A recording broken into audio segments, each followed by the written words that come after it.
नमो भगवते वासुदेवाय। जय श्री हरि। आप सभी का हमारे YouTube चैनल पर हार्दिक स्वागत है। आज पौष मास के शुक्ल पक्ष की द्वादशी तिथि है। आज पुत्रदा एकादशी व्रत का पारण भी किया जाएगा। यानी जिन भक्तों ने कल पुत्रदा एकादशी का व्रत रखा था, आज वे अपना व्रत खोलेंगे। आज का दिन बड़ा ही शुभ और मंगलकारी है। एकादशी के व्रत के पारण के दिन तुलसी माता और लक्ष्मी माता की कथाओं को सुनने से ही व्रत पूर्ण माना जाता है और भक्तों की समस्त मनोकामनाएं पूर्ण होती हैं। तो जिन लोगों ने व्रत नहीं भी रखा है, उन्हें भी द्वादशी के दिन तुलसी माता की कथाओं को सुनने से धन संपत्ति और अनंत शुभ फलों की प्राप्ति होती है। तो आइए भगवान श्री लक्ष्मी नारायण जी के चरणों का ध्यान करते हुए इन कथाओं को सुनते हैं। तो बोलिए श्री लक्ष्मी नारायण भगवान की जय हो, तुलसी माता की जय हो। एक बुढ़िया माई तुलसी जी को सींचती और कहती कि हे तुलसी माता, सत की दाता, मैं तेरा बिरवा सींचती हूँ, मुझे बहू दे, पीतांबर की धोती दे, मीठा मीठा गास दे, बैकुंठा में वास दे, चटक की चाल दे, पटक की मौत दे, चंदन का काट दे, रानी सा राज दे, दाल भात का भोजन दे, ग्यारस की मौत दे, कृष्ण जी का कंधा दे। तब तुलसी माता ये सुनकर सूखने लगी। तो भगवान ने पूछा कि हे तुलसी, तुम क्यों सूख रही हो? तुलसी माता ने कहा कि एक बुढ़िया रोज आती है और यही बात कह जाती है, मैं सब बात तो पूरा कर दूंगी, लेकिन कृष्ण का कंधा कहाँ से लाऊंगी? तो भगवान बोले, जब वो मरेगी तो मैं अपने आप कंधा दे आऊँगा, तुम बुढ़िया माई से कह देना। जब बुढ़िया माई मर गई, सब लोग आ गए। जब माई को ले जाने लगे तो वह किसी से ना उठी। तब भगवान एक 12 बरस के बालक का रूप धारण करके आए। बालक ने कहा, मैं कान में एक बात कहूँगा तो बुढ़िया माई उठ जाएगी। बालक ने कान में कहा, बुढ़िया माई मन की निकाल ले, पीतांबर की धोती ले, मीठा मीठा गास ले, बैकुंठा का वास ले, चटक की चाल ले, पटक की मौत ले, कृष्ण जी का कंधा ले। यह सुनकर बुढ़िया माई हल्की हो गई। भगवान ने कंधा दिया और बुढ़िया माई को मुक्ति मिल गई। हे तुलसी माता, जैसे बुढ़िया माई को मुक्ति दी, वैसे सबको देना। प्रेम से बोले तुलसी माता की जय हो, श्री कृष्ण भगवान की जय हो। अब आइए सुने तुलसी माता की दूसरी कथा। शिवपुराण के अनुसार पौराणिक समय में दैत्यों का राजा दंभ हुआ करता था।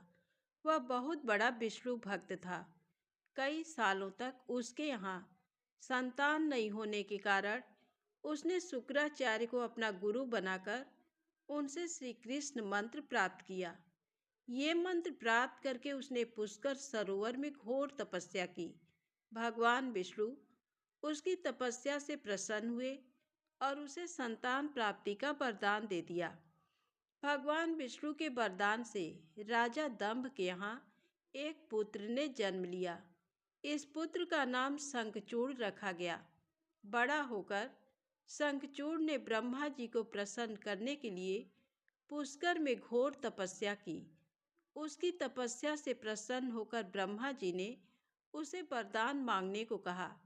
तब शंखचूड़ ने वरदान मांगा कि वह हमेशा अजर अमर रहे, वह कोई भी देवता उसे नहीं मार पाए। ब्रह्मा जी ने उसे ये वरदान दे दिया और कहा कि वह बद्री बन जाकर धर्मध्वज की पुत्री तुलसी, जो तपस्या कर रही है, उसे विवाह कर ले। शंखचूड़ ने वैसा ही किया और तुलसी के साथ विवाह के बाद सुखपूर्वक रहने लगा। उसने अपने बल से देवताओं, असुरों, दानवों, राक्षसों, गंधर्वों, नागों, किन्नरों, मनुष्यों तथा त्रिलोकी के सभी प्राणियों पर विजय प्राप्त कर ली। वह भगवान श्री कृष्ण का परम भक्त था। शंखचूड़ के अत्याचारों से सभी देवता परेशान होकर ब्रह्मा जी के पास गए और ब्रह्मा जी उन्हें भगवान विष्णु के पास ले गए। भगवान विष्णु ने कहा कि शंखचूड़ की मृत्यु भगवान शिव के त्रिशूल से ही होगी, अतः आप उनके पास जाएं। भगवान शिव ने चित्ररथ नामक गण को अपना दूत बनाकर शंखचूड़ के पास भेजा। चित्ररथ ने शंखचूड़ को समझाया कि वह देवताओं को उनका राज्य लौटा दे, परंतु शंखचूड़ ने मना कर दिया और कहा कि वह महेश्वर से युद्ध करना चाहता है।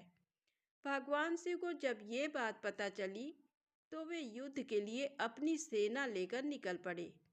इस तरह देवता और दानवों में घमासान युद्ध हुआ, परंतु ब्रह्मा जी के वरदान के कारण शंखचूड़ को देवता नहीं हरा पाए।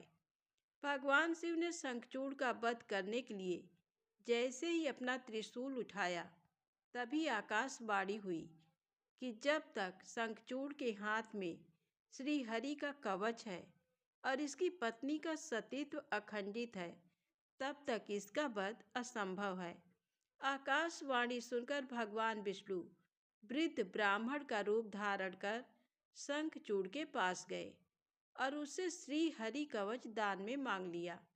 शंखचूड़ ने वह कवच बिना किसी संकोच के दान कर दिया। इसके बाद भगवान विष्णु शंखचूड़ का रूप बनाकर तुलसी के पास गए।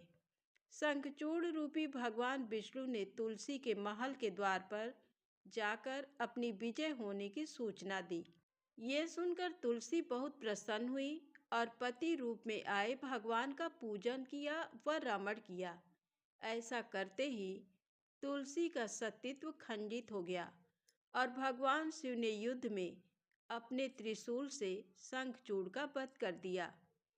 जब तुलसी को पता चला कि वे उनके पति नहीं हैं, बल्कि वे तो भगवान विष्णु हैं, तो क्रोध में आकर तुलसी ने कहा कि आपने छल पूर्वक मेरा धर्म भ्रष्ट किया है और मेरे पति को मार डाला, अतः मैं आपको श्राप देती हूँ कि आप पाषाण होकर धरती पर रहें। तब भगवान विष्णु ने कहा, देवी, तुम मेरे लिए भारतवर्ष में रहकर बहुत दिनों तक तपस्या कर चुकी हो। तुम्हारा ये शरीर नदी रूप में बदलकर गंडकी नामक नदी के रूप में प्रसिद्ध होगा। तुम पुष्पों में श्रेष्ठ तुलसी का वृक्ष बन जाओगी और सदा मेरे साथ रहोगी। तुम्हारे श्राप को सत्य करने के लिए मैं शालिग्राम बनकर रहूंगा। गंडकी नदी के तट पर मेरा वास होगा। तो प्रेम से बोले भगवान विष्णु और तुलसी माता की जय। आइए अब सुनते हैं गरीब ब्राह्मण और तुलसी माता की कहानी। एक नगर में एक गरीब ब्राह्मण अपनी पत्नी के साथ रहता था। वह भिक्षा मांगकर अपना सारा जीवन गुजारता था और भगवान की पूजा में लगा रहता था। वह उतनी ही भिक्षा मांगता था जिससे उसके और उसके परिवार का पेट भर सके। उस नगर का राजा बहुत धनवान और ब्राह्मणों का आदर करने वाला था। राजा किसी भी ब्राह्मण को अपने महल से खाली हाथ नहीं जाने देता था। दूर दूर से ब्राह्मण राजा के पास आते और उससे मुंह मांगा दान लेकर आशीर्वाद देते हुए चले जाते। एक दिन ब्राह्मण की पत्नी ने ब्राह्मण से कहा कि दूर दूर के ब्राह्मण राजा से मनचाहा दान लेकर चले जाते हैं और तुम यहाँ के यहाँ एक दिन भी राजा के पास नहीं गए। जन्म भर कंगाली कहाँ तक झेलूं? आज तुम जाओ और राजा से कुछ मांग कर लाओ। ब्राह्मण ने अपनी पत्नी को समझाते हुए कहा कि तू तो बावरी है, हमें धन की क्या जरूरत, हमें इतना तो मिल ही जाता है जिससे हम अपना पेट भर सकें, और राजा का धन अच्छा नहीं होता, वो हमें नहीं लेना चाहिए। ब्राह्मण की पत्नी जिद पर अड़ गई और बोली, मैं तुम्हारी एक भी बात सुनने वाली नहीं हूँ। कब तक हम कंगाली में जीते रहेंगे? तुम तो रोज माला लेकर बैठ जाते हो। अपने बच्चों को क्या खिलाएं और क्या पहनाएं? जब बच्चे दूसरे बच्चों को पहनते, ओढ़ते और खाते पीते देखते हैं तो उनका मन भी ललचाता है। आज तुम राजा के पास जाओ। राजा बहुत भला व्यक्ति है, वह हमें जरूर मुँहमांगा दान देगा। मजबूर होकर ब्राह्मण राजा के महल की ओर चल दिया, पर राजा उस समय महल में नहीं था। ब्राह्मण को वापस लौटना पड़ा। दूसरे दिन ब्राह्मण की पत्नी ने ब्राह्मण को फिर से महल में भेजा, परंतु राजा फिर से महल में नहीं मिला। दूसरे दिन राजा महल में मिल गया और उसने ब्राह्मण का स्वागत किया और उसे आसन पर बैठाया और 2 दिन ना मिल पाने के लिए क्षमा भी मांगी। राजा ने कहा, मैं आपकी क्या सेवा कर सकता हूँ? ब्राह्मण ने कहा, जो मैं मांगूं तो आप दे सकेंगे। राजा ने कहा, हाँ कहिए, मैं आपकी क्या सेवा कर सकता हूँ? ब्राह्मण ने निवेदन किया, महाराज, मैं कुछ और नहीं चाहता, बस आप मुझे अपने पसीने की कमाई से 4 पैसे दान में दे दीजिए। ब्राह्मण की बात सुनकर राजा चौंक गया और सोचने लगा, खजाने में बहुत सारा धन पड़ा है, पर मेरी मेहनत की 1 कौड़ी भी नहीं है। राजा ने ब्राह्मण से कहा, आप मुझे 1 दिन का समय दें, मैं कल आपको आपका मुंह मांगा दान दूंगा। ब्राह्मण को जब खाली हाथ देखा तो पत्नी बोली, क्या हुआ? राजा ने कुछ नहीं दिया? ब्राह्मण बोला, राजा ने कल देने के लिए कहा है। ब्राह्मण की पत्नी सोचने लगी, शायद इन्होंने बहुत सारा धन मांगा होगा और राजा को इसकी व्यवस्था करने में समय लग रहा होगा, इसलिए कल बुलाया है। दूसरी ओर राजा ने अपने राजसी कपड़े बदलकर फटे पुराने कपड़े पहने और मजदूर जैसा वेश बना लिया।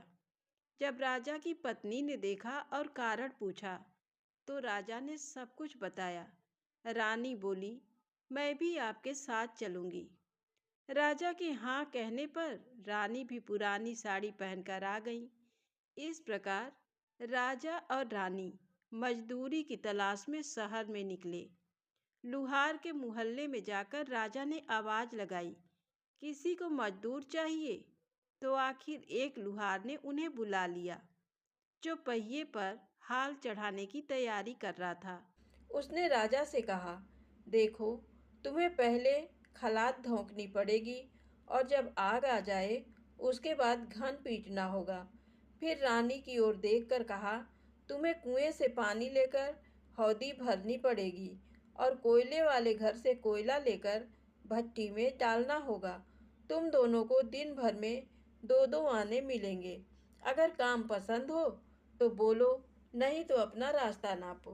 राजा रानी लुहार के बताए काम को करने लगे। राजा खलात धोंकने लगा, पर उससे काम ठीक से नहीं हो पा रहा था। लुहार नाराज होकर राजा को ठीक से काम करने के लिए कहता। राजा जैसे तैसे अपना काम करने लगा। रानी भी कुएं से पानी भरकर लाने लगी। रानी के हाथ में फफोले पड़ गए। किसी तरह बड़ी कठिनाइयों से उसने पानी का हौद भरा। उसके बाद रानी कोयला लाकर भट्टी में डालने लगी। कोयला भरने से रानी के गोरे हाथ और कपड़े काले हो गए। भट्टी में आग आने पर लुहार ने 5 भट्टी में से निकालकर पहिए पर जमाई और एक घन अपने हाथ में लेकर और एक राजा के हाथ में देकर कहा, देखो, बारी बारी से घन इस पर पटकना, हाथ इधर उधर ना होने पाए। राजा जोर जोर से घन पटकने लगा, लेकिन उसका निशाना ठीक नहीं बैठता था। कभी घन हाल पर गिरता तो कभी पहिए पर। मजदूरों का ये हाल देखकर लुहारिन बड़बड़ाती हुई आई और लुहार से कहने लगी, तुमने कहाँ से ये नौसिखिए मजदूर काम पर लगाए हैं? इनसे काम नहीं होगा। ये सबसे मजदूर तुम्हारा सब काम बिगाड़ देंगे। राजा रानी उन दोनों की फटकार सुनते सुनते अपना काम मन लगाकर करते रहे। घन पटकते पटकते राजा का शरीर पसीने से तर हो गया और जोर जोर से सांस चलने लगी। रानी भी पानी भरते भरते और कोयला झोंकते झोंकते थक कर चूर हो गई। दोनों ने पूरे दिन बहुत मेहनत की। लुहार ने राजा रानी को 2-2 पैसे दिए, जिसे वो बड़ी खुशी खुशी लेकर महल आ गए। आज उन्हें पता चला कि मेहनत की कमाई कैसी होती है। राजा ने 4 पैसे अलग रख दिए और अगले दिन ब्राह्मण को बुलाकर उसे दे दिए। ब्राह्मण राजा को आशीर्वाद देकर घर लौटा और ब्राह्मणी से कहा, लो, मैं राजा के यहाँ से दक्षिणा ले आया हूँ। ब्राह्मणी खुश होकर दौड़ती हुई आई, पर जब उसने 4 पैसे देखे तो वो ठिठक कर रह गई और उन्हें दूर फेंक दिया। वो जल भूनकर ब्राह्मण से बोली, तुम जैसे दरिद्र से राजा के यहाँ जाकर भी कुछ न मांगा गया, शर्म भी नहीं आती, कहकर रूठकर चली गई और बहुत देर तक बड़बड़ करती रही। ब्राह्मण ने उन 4 पैसों को उठाकर तुलसी घर के पास रख दिया और सोचा जब ब्राह्मणी शांत हो जाएगी तो जरूरत पड़ने पर उठा लेगी। परंतु कई दिनों तक पैसे वहीं रखे रहे और फूल बेलपत्र ऊपर से गिरकर मिट्टी में दब गए। ब्राह्मण और ब्राह्मणी दोनों ही उन सिक्कों के बारे में भूल गए। कुछ दिनों बाद तुलसी घर में 4 पौधे उगे। चारों पौधे बहुत सुंदर थे। ये देख ब्राह्मणी रोज उनमें पानी डाल देती। 4 महीने बाद वो पौधे बड़े हो गए और उनमें फूल लगने लगे। फूल सूखने पर इनसे मोती झड़ने लगे। ब्राह्मण और ब्राह्मणी ने कभी मोती नहीं देखे थे। वो समझे कि कोई बीज है। हर रोज कई फूल झड़ते और बहुत मोती पूरे तुलसी घर में बिखर जाते। ब्राह्मणी उन मोतियों को समेटकर घर के एक कोने में डाल देती। इस तरह वहां मोतियों का ढेर लग गया। एक दिन एक सब्जी वाली आई। ब्राह्मणी को सब्जी लेनी थी, पर उसके पास पैसे नहीं थे। उसने सब्जी वाली से कहा, क्या तुम इन चमकदार चीज़ों के बदले सब्जी दे सकती हो? सब्जी वाली ने देखा तो वो पहचान गई कि ये तो मोती है। उसने खुशी खुशी ब्राह्मणी को उन मोतियों के बदले उसकी मनपसंद सब्जी दे दी। अब से हर रोज ऐसा होने लगा। ब्राह्मणी और सब्जी वाली दोनों खुश थे। सब्जी वाली ये सोचकर खुश थी कि मुझे 1 पैसे की तरकारी के बदले हजारों का माल मिलता है, और ब्राह्मणी ये सोचकर खुश थी कि इन चीज़ों के बदले सब्जी मिल जाती है। इस प्रकार कई महीने बीत गए। उधर राजमहल में कई राजहंस थे जो मोती चुगते थे। राजा का ये नियम था, जब राजहंस मोती चुग लेते थे इसके बाद ही राजा और उसका परिवार भोजन करता था। एक समय बाद राजा का सारा धन उन मोतियों और दान देने में खर्च हो गया। अब राजा को मोती खरीदने के पैसे तक नहीं बचे। ये खबर पूरे नगर में फैल गई। ब्राह्मण और ब्राह्मणी को जब ये पता चला तो उन्होंने यही विचार किया कि राजा बहुत दानी और नेक दिल है। उसने अपना सब कुछ दान कर दिया, यहाँ तक कि शायद उनके पास खाने को भी कुछ नहीं है। ऐसे हालत में हमें उन लोगों की सहायता करनी चाहिए। ब्राह्मण ने ब्राह्मणी से कहा, अगर तू कहे तो इसमें से कुछ बीज राजा को दे दूं। तू कहती है इससे सब्जी और खाने की चीज़ें मिल जाती हैं। ब्राह्मणी ने कहा, हाँ, मैं रोज इसके बदले सौदा लिया करती हूँ। ऐसा कहकर ब्राह्मणी एक टोकरी बीज भर लाई। ब्राह्मण राजा के पास पहुंचा और उसे वो मोती दिए और राजा को सारी बात बताई। राजा उन मोतियों को देखकर चौंक गया। उसने मोती राजहंस को दिए। राजहंस उन्हें चुगने लगे। ये देख राजा ने ब्राह्मण से कहा, एक एक मोती सैकड़ों रुपयों का है। सच बताएं, आपके पास इतने मोती कहाँ से आए? ब्राह्मण बोला, महाराज, ऐसे बीज तो हमारे घर पर बहुत हैं। और राजा को पूरी बात बताई। राजा अपने मंत्रियों के साथ ब्राह्मण के घर पहुंचे और उन चारों पेड़ों को देखा। पूछताछ में उन सिक्कों वाली बात सामने आ गई। जब पेड़ों को देखा तो उनकी जड़ के पास वही सिक्के चिपके हुए थे। आज ब्राह्मण ब्राह्मणी को मालूम हुआ कि उनके पास लाखों करोड़ों की दौलत है, जिसे वो साधारण बीज समझते थे। ब्राह्मण ने सोचा कि मेरे लिए ये धन किस काम का। ऐसा सोच ब्राह्मण ने सारे मोती राजा को दान में दे दिए। राजा की आंखें भी खुल गईं। मेहनत के धन की कीमत उन्हें मालूम पड़ गई। उस दिन राजा ने प्रण कर लिया कि मैं खजाने के पैसों से एक भी पैसा अपने खर्च में नहीं लगाऊंगा। अपना खर्च मेहनत करके चलाऊंगा। खजाने और ब्राह्मण के दान से राजा ने जनता के हित में कई धर्म कार्य शुरू किए। तो प्रेम से बोले, तुलसी माता की जय हो। अब आइए सुने तुलसी माता और गणेश जी की पौराणिक कथा। एक बार देवी तुलसी विवाह हेतु वर ढूंढने के लिए तीर्थ यात्रा पर निकली थीं और ढूंढते ढूंढते वह गंगा किनारे पहुंच गईं। उस समय गणेश भगवान गंगा किनारे तप कर रहे थे। उन्हें देखते ही देवी तुलसी उन पर मोहित हो गईं और उनके मन में गणेश भगवान से विवाह की इच्छा उत्पन्न हुई। फिर देवी तुलसी ने गणेश जी के पास जाकर उनका ध्यान भंग कर दिया।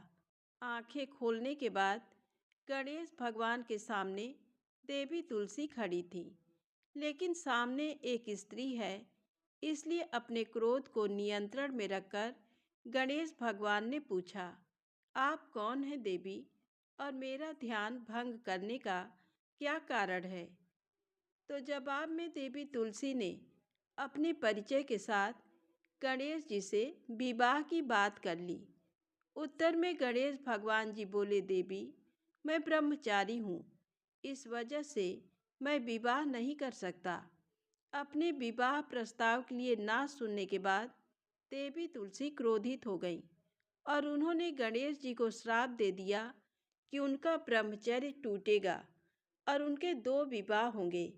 इस बात पर गणेश भगवान भयंकर क्रोधित हो उठे, क्योंकि एक तो वह स्त्री हैं, इसलिए ध्यान भंग करने पर भी गणेश जी ने कुछ नहीं कहा और इतनी विनम्रता से बात करने पर भी उन्हें श्राप दिया गया।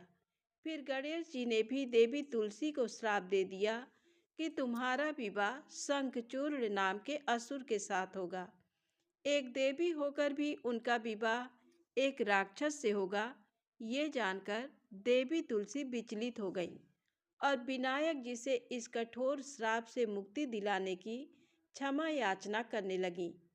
फिर गणेश जी को तुलसी देवी पर दया आ गई। वे बोले कि मेरा श्राप तो बदल नहीं सकता, वह तो सच होकर ही रहेगा, लेकिन अगले जन्म में तुम एक पेड़ बनोगी और भगवान महाविष्णु जी को अत्यंत प्रिय होगी। उनकी पूजा में भी तुम्हारा एक महत्वपूर्ण स्थान होगा और कलयुग के इंसानों को तुम मोक्ष का मार्ग दिखाओगी। लेकिन तुमने मेरा तप भंग किया है और मुझे ब्रह्मचारी होकर भी 2 विवाह का श्राप भी दिया है, इसलिए मेरी किसी भी प्रकार की पूजा में तुम निषिद्ध रहोगी। इस प्रकार देवी तुलसी गणेश भगवान की पूजा में निषिद्ध हो गई। तो प्रेम से बोले, गणेश भगवान की जय हो। अब आइए सुने तुलसी माता की अगली पौराणिक कथा। किसी समय एक कुटुंब में ननद तथा भाभी साथ साथ रहती थी। ननद का विवाह अभी नहीं हुआ था। वह तुलसी जी की बहुत सेवा किया करती थी, लेकिन उसकी भाभी को ये सब बिल्कुल भी पसंद नहीं था। जब कभी उसकी भाभी को अत्यधिक क्रोध आता, तब वह उसे ताना देते हुए कहती कि जब तुम्हारा विवाह होगा तो मैं तुलसी ही बारातियों को खाने को दूंगी और तुम्हारे दहेज में भी तुलसी ही दूंगी। कुछ समय बीत जाने पर ननद का विवाह पक्का हुआ। विवाह के दिन भाभी ने अपने कथन अनुसार बारातियों के सामने तुलसी का गमला फोड़ दिया और खाने के लिए कहा। तुलसी जी की कृपा से वह फूटा हुआ गमला अनेकों स्वादिष्ट पकवानों में बदल गया। भाभी ने गहनों के नाम पर तुलसी की मंजरी से बने गहने पहना दिए। वह सब भी सुंदर सोने जवाहरात में बदल गए। भाभी ने वस्त्रों के स्थान पर तुलसी का जनेऊ रख दिया, तो वह रेशमी तथा सुंदर वस्त्रों में बदल गया। ननद के ससुराल में उसके दहेज की बहुत प्रशंसा की गई। ये बात भाभी के कानों तक भी पहुंची। उसे बहुत आश्चर्य हुआ। उसे अब तुलसी माता की पूजा का महत्व समझ आ गया। भाभी की एक लड़की थी। वह अपनी लड़की से कहने लगी कि तुम भी तुलसी माता की सेवा किया करो, तुम्हें भी बुआ की तरह फल मिलेगा। वह जबरदस्ती अपनी लड़की से सेवा करने को कहती, लेकिन लड़की का मन तुलसी सेवा में नहीं लगता था।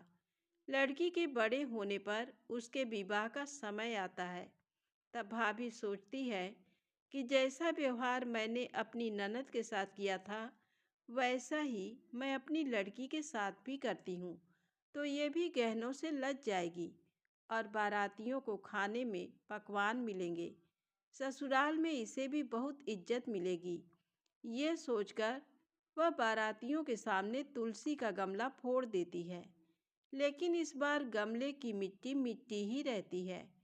मंजरी तथा पत्ते भी अपने रूप में ही रहते हैं। जनेऊ भी अपना रूप नहीं बदलता है। सभी लोग और बारातियों द्वारा भाभी की बुराई की जाती है।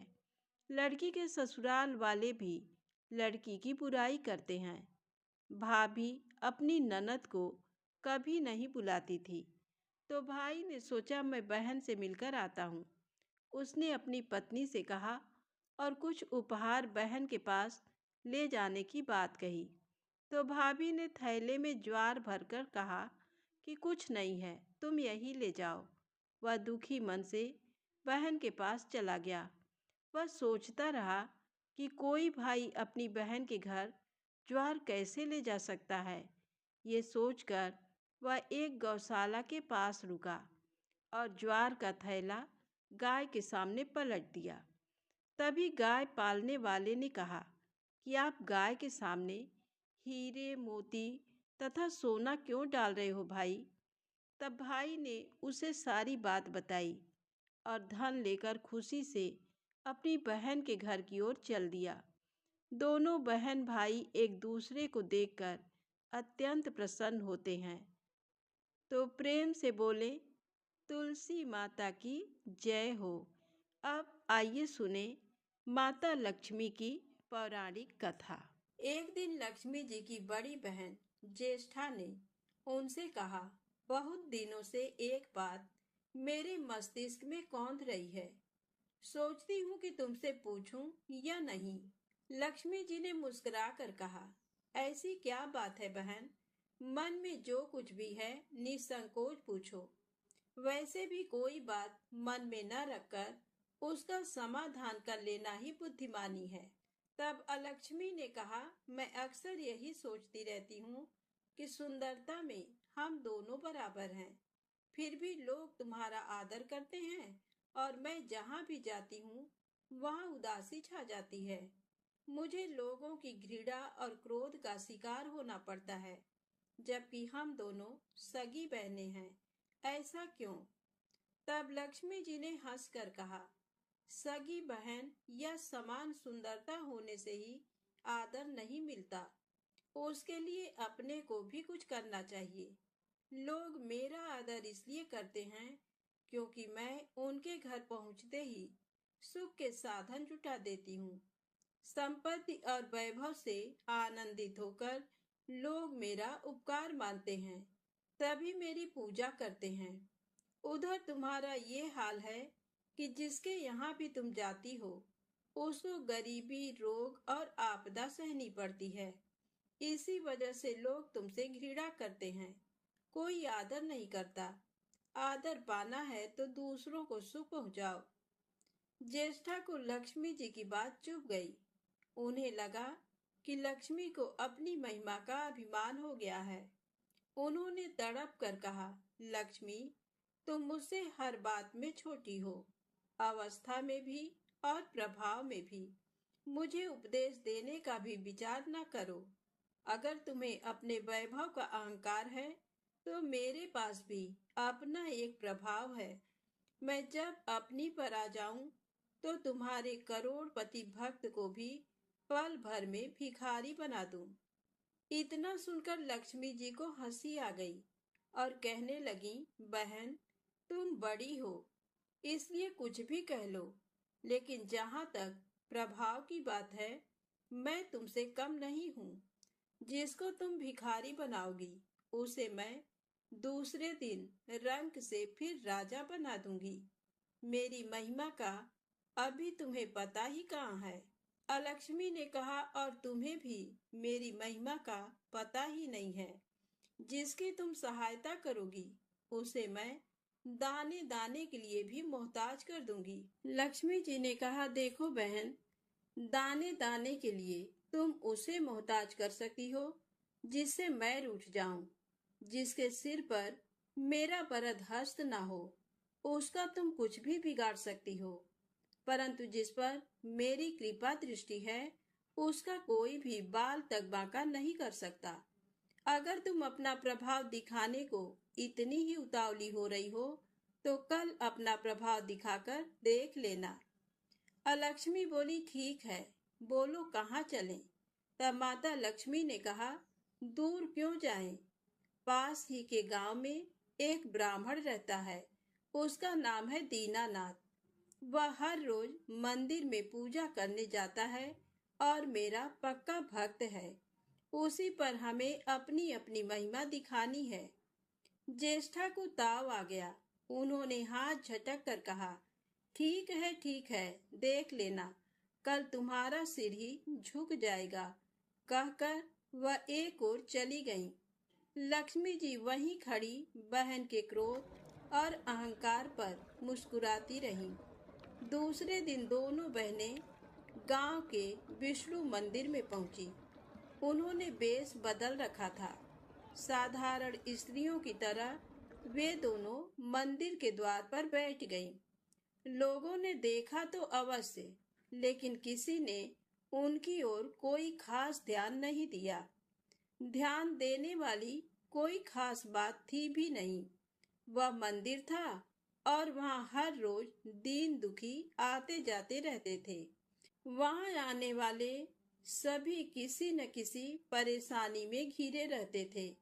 फिर भला उन्हें किसी दूसरे की परेशानी से क्या सरोकार हो सकता था। थोड़ी देर बाद वहां दीनू पंडित आया। दोनों बहनों की नजरें उस पर जम गईं।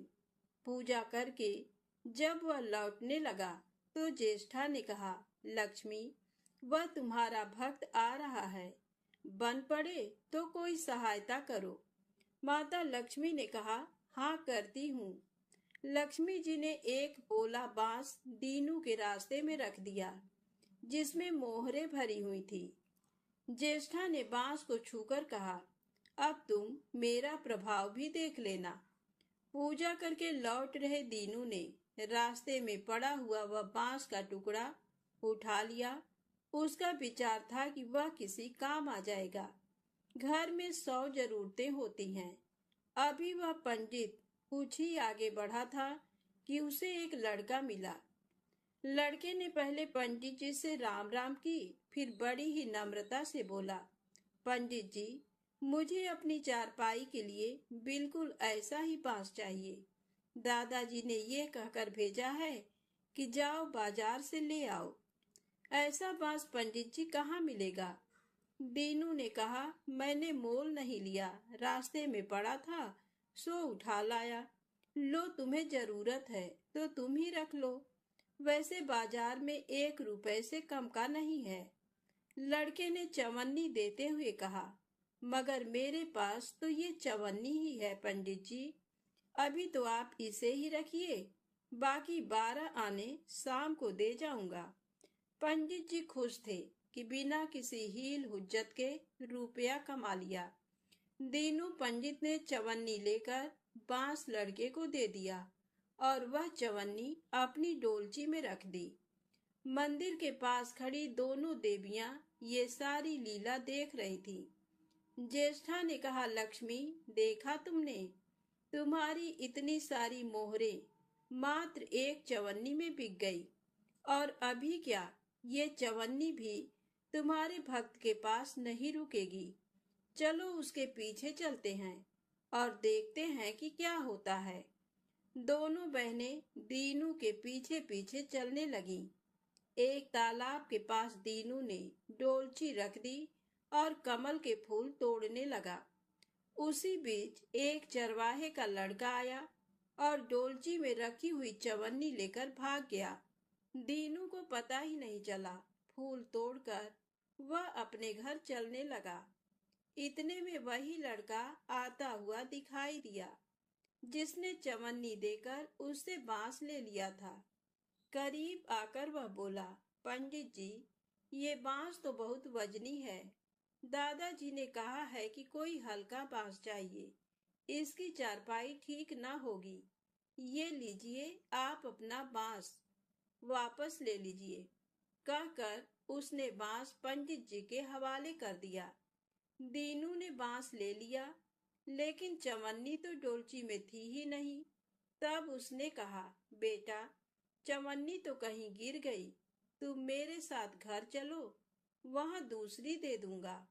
इस समय मेरे पास एक भी पैसा नहीं है। तब आप जाइए, मैं शाम को आकर घर से ले लूंगा। ऐसा कहकर लड़का अपनी राह लौट गया। बांस फिर से पंडित जी के ही पास आ गया और लक्ष्मी जी हौले से मुस्कुराईं। उनको इस प्रकार मुस्कुराते देखकर ज्येष्ठा मन ही मन में जल उठी। वह बोली, अभी तो खेल शुरू ही हुआ है। देखती चलो कि मैं इसे कैसे तिगनी का नाच नचाती हूँ। दीनू बेचारा इन सब बातों से बेखबर अपनी ही धुन में आगे बढ़ा चला जा रहा था। उसे क्या पता था कि वह शतरंज का मोहरा बना हुआ है। वह तो धूप छांव की भांति दोनों बहनों का प्रभाव सहता चुपचाप चला जा रहा था। आगे चलकर गांव का एक अहीर मिला। उसने दीनू को चवन्नी वापस करते हुए बताया, पंडित जी, मेरा लड़का आपकी डोलची से ये चवन्नी उठा लाया था। वह बड़ा ही शैतान है। मैं आपकी वही चवन्नी लौटाने आया हूँ। हो सके तो उस शैतान को माफ कर दीजिएगा। दीनू ने आशीर्वाद देकर चवन्नी ले ली और प्रसन्न मन से उस लड़के को पुकारने लगा, जो शाम को घर आकर चवन्नी लेने की बात कहकर लौटा जा रहा था। आवाज सुनकर लड़का लौट आया। अपनी चवन्नी वापस पाकर वह भी प्रसन्न हो गया। दीनू पंडित निश्चिंत मन से घर की ओर बढ़ने लगा। उसके एक हाथ में पूजा की डोलची थी और दूसरे में वही 5 हाथ का लंबा बांस। राह चलते दीनू पंडित सोच रहा था, बांस तो काफी वजनी है।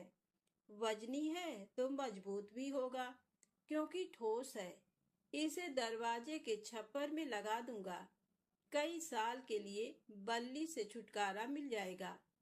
ज्येष्ठा को उसके विचार पर क्रोध आ गया।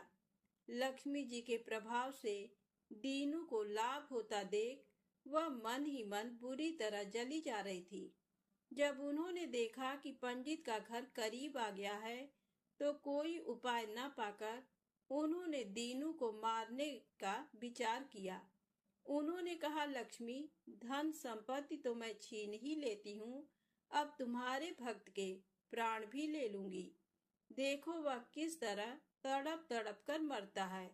और वह तुरंत सांप बनकर दीनू की ओर दौड़ पड़ी। लक्ष्मी जी को तनिक भी घबराहट नहीं हुई। वह उसी तरह खड़ी मुस्कुराती रही। सहसा दीनू चौंक पड़ा।